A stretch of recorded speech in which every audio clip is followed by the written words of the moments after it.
Hallo almal, baie welkom by die groot ontbyt. Met slegs 5 produkte gaan ek vir julle wys hoe maklik dit is om jou daggrimering te verander na aandgrimering.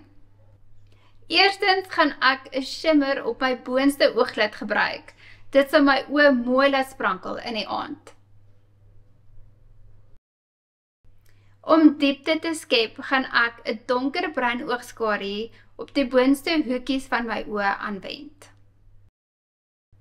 En as jy lus voel vir 'n uitdaging, kan jy selfs ook 'n bietjie swart oogskadu gebruik. Voordat ek klaar is met my oogskadu, gaan ek dieselfde stappe volg vir onder my oë. Nog 'n laagie mascara sal jou oë oop laat vertoon. Ek wiggle altyd my mascara in my wimpers in, van onder na bo. Nadat ek klaar is met die oë, gaan ek 'n concealer gebruik, of in mooi Afrikaans 'n verbloemer.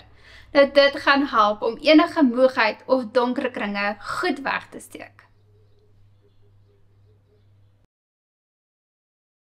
Bronzer kan jou hele voorkoms ophelder. Dit kan jou ook jonger en vroliker laat lyk. Ek daag almal uit om 'n lipkleur te gebruik wat jy nooit sal aansit nie.